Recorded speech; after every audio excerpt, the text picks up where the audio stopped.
యాదృచ్ఛికంగా మాట్లాడేస్తారో లేదంటే బోళాతనంగా మాట్లాడతారో అనుకోవాలి. పవన్ కళ్యాణ్ గారు ఒక్కొక్కసారి చేసే వ్యాఖ్యలు సంచలనం రేకెత్తిస్తాయి. అది ఆంధ్రప్రదేశ్ రాజకీయాల వరకు ఉంటే పర్లేదు. ఇప్పుడు ఏకంగా తెలంగాణ రాజకీయాలు, తెలంగాణలో ఉన్న అటు కాంగ్రెస్ ఇటు బీఆర్ఎస్కి సంబంధించిన నాయకుల్లో కూడా హీట్ పుట్టించాయి.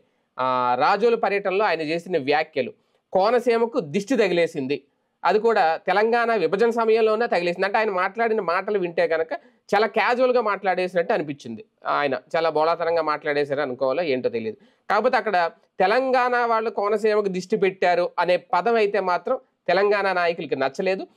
దాంతో ఇమీడియట్గా బీఆర్ఎస్ ఎమ్మెల్యే ఎవరైతే ఉన్నారో జగదీశ్వర్ రెడ్డి, అలాగే కాంగ్రెస్ సంబంధించిన ఎమ్మెల్యే అనిరుద్ రెడ్డి ఇద్దరు కూడా రియాక్ట్ అయ్యారు. కొంతమంది పవన్ కళ్యాణ్ గారి వ్యాఖ్యలను తప్పుపట్టారు. ఇది ఆయన దానికి సంబంధించి మళ్ళీ ఎలాంటి క్లారిఫికేషన్ ఇచ్చుకోలేదు, కానీ దానికి సంబంధించి ఏంటి అనేది. కాకపోతే అసలు తెలంగాణని ఎందుకు ఇన్వాల్వ్ చేశారు, తెలంగాణకి సంబంధించి కోనసీమ మీద ఈ వ్యాఖ్యలు ఎందుకు చేయాల్సి వచ్చింది, ఇమీడియట్గా పవన్ మీద ఎందుకు రెండు పార్టీల నాయకులు ఫైర్ అయ్యారు, దాని వెనక రాజకీయం ఏంటి అనేది మాత్రం ఎవరికి అంతు చిక్కని అంశం. ఇదే అంశం మీద చర్చించే ప్రయత్నం చేద్దాం. సరే, ఒక రకంగా 2 రోజుల పాటు ఒక హైడ్రామా, ఒక వాడి వేడి చర్చ. అంటే పవన్ కళ్యాణ్ గారు చాలా కామన్గా కొన్ని మాట్లాడేస్తూ ఉంటారు ఒక్కొక్క సందర్భాల్లో. ఇది కూడా అలాగే అనుకోవాలా, లేదంటే నిజంగా కోనసీమలో కొబ్బరి చెట్లు ఎండిపోవడం ఏంటి, మాడిపోవడం ఏంటి, దానికి సంబంధించి తెలంగాణకి లింక్ పెట్టడం ఏంటి, ఎలా చూడాలి దీన్ని? అంటే బేసిక్గా ఆయన తను ఏది మాట్లాడినా కరెక్ట్ అనేటటువంటి ఫీలింగ్లో ఉంటారు.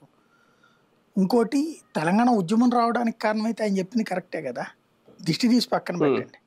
ఆ రోజున కారణం ఏంటి? నీళ్ళన్నీ ఆంధ్ర వాళ్ళు పట్టుకుపోతున్నారు, మా పంటలు మాకు అందట్లేదు, మేము పండించుకోవడానికి. అంటే నీళ్ళు వస్తున్నది మా వైపు నుంచి, కృష్ణా గోదావరి వస్తుంది తెలంగాణ నుంచి, కానీ వాడుకుంటుందంతా ఆంధ్ర పాలకుల వల్ల ఇది వచ్చింది.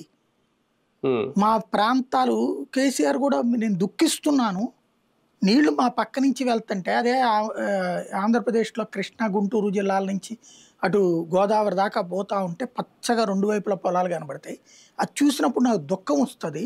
మా కరీంనగర్, మా ఆదిలాబాద్, మా మహబూబ్ నగర్ ఏంటది రాళ్ళు రప్పలు కనబడ్డం ఏంటి అని కదా మాట్లాడింది. అది ఈయన దిష్టి అనే పదం వాడకుండా ఉంటే సరిపోయేది.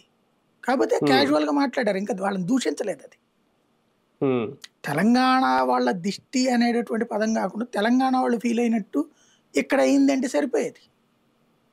ఆ రోజు నాడు కోరుకున్నది ఏంటి? రాష్ట్ర విభజన తర్వాత వాళ్ళు బాగుపడాలి. కాకపోతే వాళ్ళు సాధించారు అది. ఇవాళ రోజున ఏంటి? భారతదేశంలో హైయెస్ట్ గెయిన్ ఏది ఆహార ధాన్యాల ఉత్పత్తి ఎక్కడో తెలుసా? తెలంగాణ. వరి. జోక్ ఏంటంటే రాష్ట్ర విభజన రోజు దాకా ఉమ్మడి ఆంధ్రప్రదేశ్లో సీమాంధ్ర నుంచినే ఉండేది ఇదంతా రైస్. దేశంలో హైయెస్ట్ ఎక్కడి నుంచినే ఉమ్మడిగా ఉంది కాబట్టి ఆంధ్రప్రదేశ్ పేరు ఉండేది. ఇప్పుడు ఆ ప్లేస్లోకి తెలంగాణ వచ్చేసింది. ఆంధ్ర ఇప్పుడు 9th ప్లేస్ 7th ప్లేస్ కోసం కొట్టుకుంటుంది. మన దగ్గర పంటలు పోయినాయి, పంటల మీద ఆసక్తి తగ్గిపోయింది. ఎందుకంటే మన పిల్లకాయలందరినీ తీసుకెళ్లి హైదరాబాద్లో కూర్చోబెట్టాం, బెంగళూరులో కూర్చోబెట్టాం, చెన్నైలో కూర్చోబెట్టాం. ఇక్కడ కూలీలకి ఎదవరకు ఆ సంక్షేమ పథకాలు పుణ్యం ఏదో 4 రూపాయలు వచ్చేది. ఇప్పుడు చేతిలో డబ్బులు లేవు. అందరూ హైదరాబాద్ కన్నా పోతున్నారు, బెంగళూరు కన్నా పోతున్నారు, చెన్నైకైనా పోతున్నారు. ఇక్కడ మనకి మనుషులు దొరకట్ల. పొలాల్లో బీహార్ వాళ్ళని తెచ్చుకుని చేయాలంటే ఎకరానికి ఆడేందుకు చేస్తాడు బీహారోడు? ఏదైనా ఊరు కాంట్రాక్ట్ తీసుకుని 25 పొలాలకైతే చేస్తాడు. అక్కడ మళ్ళీ ఈడికి డబ్బులు ఇచ్చుకుని రైతు ఏం చేస్తాడు? వ్యాపారం. ఇలా ఉంది ప్రస్తుతం రాష్ట్రం పరిస్థితి. ఇది ఓ రకంగా ఆయన ఒప్పుకున్నట్టు. ఇక్కడ దీన్ని సరైన భాషలో చెప్పాలంటే వాళ్ళకి అర్థం కాక ఏదో మాట్లాడుతున్నారంటే తెలంగాణ సెంటిమెంట్ అనే కాన్సెప్ట్. కానీ క్రిటిసైజ్ చేయాల్సింది వై యూ ఫెయిల్, మీరందరూ ఎందుకు ఫెయిల్ అయ్యారు. వెంటనే ఇక్కడ ఏమంటున్నారు? జగన్ సరిగ్గా డబ్బులు ఖర్చు పెట్టుంటే, నువ్వు చంద్రబాబు ఏం చేశాడు 2014 నుంచి 19 దాకా? ఇప్పుడు ఏం చేస్తున్నారు 1.5 ఏళ్ల నుంచి? ఇప్పుడు సాధారణంగా మనం ఒక నాయకుడు వెళ్తున్నాడు, సీఎం వెళ్తున్నాడు అంటే ఆ ఏరియా రోడ్లు వేసేస్తారు. డిప్యూటీ సీఎం వెళ్తుంటే రోడ్లు వేస్తున్నారా? చెప్పండి. ఈయనకి ఆ వాల్యూ ఇస్తున్నారా? ఈయన వెళ్ళే ఏరియాలో రోడ్లు వేయటం, గుంటలు లేకుండా చూడటం జరుగుతుందా? మన గోదావరి వచ్చారు కదా, రోడ్లు వేసేసారా ఈయన వస్తున్నాడని? మరి చంద్రబాబు వస్తుంటే రోడ్లు వేస్తున్నారే. ఇంకోటి, ఈయన జగన్మోహన్ రెడ్డిని తిడుతుంటాడు. ఉమ్, కాబట్టి ఆ జగన్మోహన్ రెడ్డిని తిట్టడానికి కూడా ఈ పాయింట్లు ఎంచుకుంటున్నాడు. ఉమ్, బేసిక్గా ఏంటంటే జగన్ పాలన టైంలో రైతులతో పోల్చుకుంటే ఇప్పుడు రైతుల ప్రయోజనం ఎక్కువ ఉందా తక్కువ ఉందా? అసలు ఒక సామాజిక కుటుంబ ప్రయోజనం ఉమ్, జగన్ టైంలో ఏడాదికి 45,000 మినిమం, మ్యాక్సిమం 2 లక్షల దాకా ప్రయోజనాలు పొందారు కదా జనం. ఉమ్, ఇప్పుడు ఎక్కడ ఉన్నాయి చేతిలో డబ్బులు? ఉమ్, ఇంకోటి మేము అద్భుతంగా ఆలోచిస్తాం. మీరు ఇంకొక చిన్న ఉదాహరణ చెప్తా. చంద్రబాబు వెళ్తే రోడ్లు వేస్తారు, లేదు సో ప్రాబ్లంకి వెళ్తున్నాడంటే పరిష్కారం చేసేస్తారు. పవన్ వెళ్తుంటే చేస్తున్నారా? ఉమ్, జగన్ చూడండి, తుఫాన్ అప్పుడు జగన్ వెళ్ళేలోపే అక్కడ డబ్బులను ఇచ్చేయాలి, డిస్ట్రిబ్యూట్ చేసేయాలి. వరద వచ్చిన తుఫాన్ వచ్చిన గుర్తుంది కదా అవును. ఫార్ములా. ఉమ్, అయ్యాక వెళ్తాడు అతను, ముందెళ్ళడు, ముందెళ్ళి డిస్టర్బ్ చేయని అంటాడు. ఉమ్, అయ్యాక వెళ్ళి సక్రమంగా అందినే లేదని అడుగుతాడు. అవును. ఉమ్, ఎన్ని కంప్లైంట్లు వచ్చినాయి అక్కడ? లేదే. ఉమ్, అడ్మినిస్ట్రేటివ్ నాటికి నేటికి చాలా తేడా వచ్చింది. అవును. ఉమ్, ఈ లోపాన్ని ఎవరు అడ్రస్ చేయాలి? ఉమ్, నాకు 2 నవ్వు వచ్చినాయి. ఇదొకటి, వ్యవసాయానికి సంబంధించిన ఇష్యూలో అచ్చెన్నాయుడిని ఏమనక జగన్ అంటున్నాడు. ఆయన ఉమ్, అనాల్సింది అచ్చెన్నాయుడు కదా, ఎందుకు రాలేదు అచ్చెన్నాయుడు? అక్కడికి వెళ్ళాడా? ఆ అదే కొబ్బరి కదా. చెట్లను చూశాడా? ఉమ్, లేదు. ఉమ్, మరి ఎవరిని అడుగుతావు నువ్వు? జగన్ చెడ్డోడు, దించేసావు కదా నువ్వే కక్ష కట్టి దించావు కదా. ఇప్పుడు మరి ఏమైంది? అవి ఎందుకు జరగట్లా? ఉమ్, అవును. ఫెయిల్యూర్ ఎవరిది వాళ్ళ? పోనీ మీరేం చేశారు? అవును. ఇంకో 20 రోజుల్లో నేను ప్లాన్ చేస్తాను. ఏం చేస్తావు? ఇప్పుడు షీజ్ ద షిప్. బియ్యం అందరు తినేస్తున్నారు ఇళ్లలో, ఉమ్, అట్లాగే రైతులందరికీ డబ్బులు వచ్చేస్తున్నాయి చకచక. ఉమ్, అవన్నీ పక్కన పెట్టండి, ఫీజు రియంబర్స్మెంట్ మీద నోరు మీద పేడ ఈ రోజు వరకు అయినా. లేదు కదా అసలు ఆ టాపిక్. 18 నెలలు అయితే చదువులకి పిల్లలు దూరం అవుతుంటే విలవిల్లాడుతుంటే నోరు మీద పడాయన. అట్లాగే మెడికల్, ఆరోగ్యశ్రీ. అవును. ఆరోగ్యశ్రీ ఆసుపత్రుల్లో పోల్డానికి ఖాళీ ఉంటున్నాయి ఇదివరకటితో పోల్చుకుంటే. ఎందుకని? డాక్టర్లు ఏం చెప్తున్నారు? గవర్నమెంట్ బిల్లు ఇవ్వట్లేదు, చేర్చుకోమంటున్నారు. నెంబర్ 1 సమ్మె విరమించారు కానీ చేర్చుకో, లేదా మా దగ్గర లేదు పోమంటారు ట్రీట్మెంట్. ఎక్కడుందో ఆడికి వెళ్ళి ఎత్తుక్కోమంటున్నారు. వార్డులు ఖాళీకి కనబడుతున్నాయి కానీ రోగం ముదిరి పాకాన పడుతుంది. పేదవాడి బ్రతుకు రోడ్డును పడింది. ఎందుకు మాట్లాడినా పేదవాళ్ళకి సంబంధించి? అదే సందర్భంలో లిక్కర్ ఈయనే అడిగారు, ఎక్కడిదక్కడ పేకాట ఆపేశారా? బెల్ట్ షాప్లు ఆపేశారా? దాని మీద నివేదిక అడిగారు, మరి దాని గురించి నివేదిక ఎవరు ఇచ్చేవాళ్ళు లేదు. ప్లస్ అవి జరుగుతున్నాయా లేదా నువ్వు నివేదిక అడగాల్సి నీ పార్టీ వాడిని. నీ పార్టీ ప్రతి నియోజకవర్గ ఇన్ఛార్జి నువ్వు వెళ్ళి చెక్ చేసి నాకు చెప్పరా అని అడగాలి. వాళ్ళు ఇచ్చిన లిస్ట్ తీసుకుని రావాలి. అది తీసుకెళ్ళి చంద్రబాబుకి ఇవ్వాలి, ఇదిగో నేను ఇట్లా వెరిఫై చేశానండి అని. అప్పుడు చంద్రబాబు కన్సర్న్ డిపార్ట్మెంట్కి పంపించాలి. అప్పుడు ఆ డిపార్ట్మెంట్ వాళ్ళు ఇది ఉన్నాయి ఇది లేదు అని లిస్ట్ వాళ్ళు ఇవ్వాలి. అది ప్రభుత్వం ఎక్స్ప్లెయిన్ చేయాలి. ఇది డెమోక్రటికల్ ప్రొసీజర్. అలా జరగట్లేదు కదా ఇప్పుడు ఇక్కడ.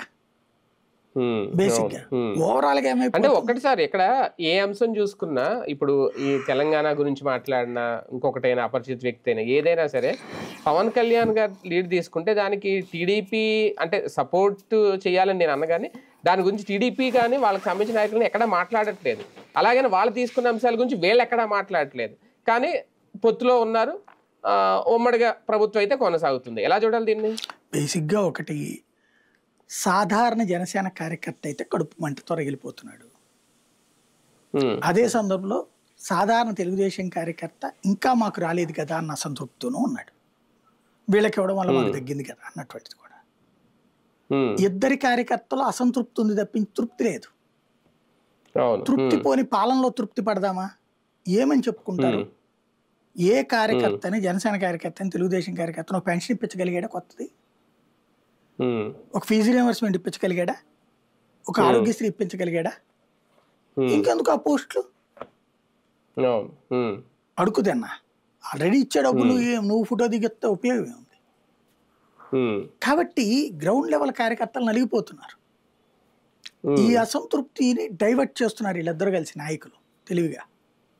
మనం అనుకునేటట్టు ఇదేమీ ఇది కాదు, స్వపక్షంలో విపక్షపు డ్రామా ఆడుతున్నారు. ఫైనల్ ఇద్దరి లక్ష్యం జగన్. కానీ ఇలా చేస్తే చల్లారిపోద్ది అసంతృప్తి, అదే డైవర్ట్ అవుతుంది, డైవర్ట్ అవుతుంది. దీన్ని అప్పుడు వీళ్ళిద్దరు మాట్లాడుకుంటే మూడో వాళ్ళు వచ్చి వైసీపీ అన్నారనుకోండి, ఏదన్నా వైసీపీ వాళ్ళు ఎంత దొంగలో నీకు తెలియదు అంటారు ఇద్దరు కలిసి, అసలు వాళ్ళ వల్ల నాశనం అయిపోయింది అంటారు. ఇదే కోరుకునేది పవన్ కళ్యాణ్ కూడా. తెలంగాణలో కూడా సార్ పవన్ వ్యాఖ్యలు ఒక సెంటిమెంట్ అస్త్రంగా వాడుకోవాలని ఏమన్నా అనుకున్నారా? అందుకే అంత అలా రియాక్ట్ అయ్యారు. ఎక్కువగా ఏం రియాక్షన్ లేదు, నేను ఎక్స్పెక్ట్ చేసినట్టు. కేటీఆర్ మాట్లాడలేదు, బండి సంజయ్ మాట్లాడలేదు, ఆయన మాట్లాడలేదు, కాంగ్రెస్ రేవంత్ రెడ్డి మాట్లాడలేదు.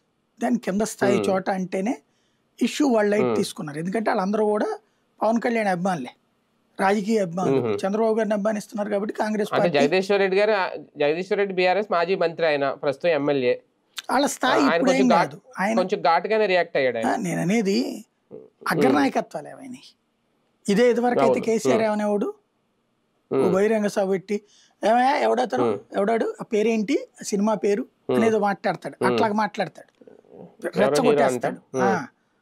ప్రెస్ కాన్ఫరెన్స్ లో కూడా ఎవరో ఆయన ఏంది ఇది ఏదో సినిమాలు చేస్తాడు కదా ఆయన ఎవరు అని అడిగి మిగతా వాళ్ళు చేసి చెప్పి ఎవరు కళ్యాణ్ ఇదే పవన్ కళ్యాణ్ ఇట్ట మాట్లాడతాడు. అట్లాగా రేవంత్ బ్యాచ్ అయినా వీళ్ళందరూ కూడా తిట్టాలనుకున్నప్పుడు మెయిన్ వాళ్ళే దిగుతారు. వీళ్ళు ఏంటంటే మీడియా ఏదో అడిగింది కాబట్టి మాట్లాడిన వాళ్ళు, అక్కడ ఇంకా తెలంగాణ అభిమానంతో జర్నలిస్టులు ఉన్నారు, వాళ్ళు మాట్లాడిపిస్తారు ఇట్లాంటివి. అది ఒక రకంగా టీ కప్పులో తుఫాన్ లాంటిది అనమాట. కానీ పవన్ కళ్యాణ్ గారు మాట తీరులో ఏమన్నా మార్పు రావాలా సార్? ఏమక్కర్లేదండి, ఆయన మార్చడం సాధ్యం కూడా కాదు ఆయనకి. బేసిక్గా ఒకటి ఏది దాన్ని ఏమంటారంటే అనుభవం మనిషిని పరిపూర్ణుని చేస్తుంది. ఇప్పుడు నేర్చుకుంటున్నాడు, నేర్చుకొని ఇంకా మంచి వైపుకి వెళ్తుంది అనుకుందాం.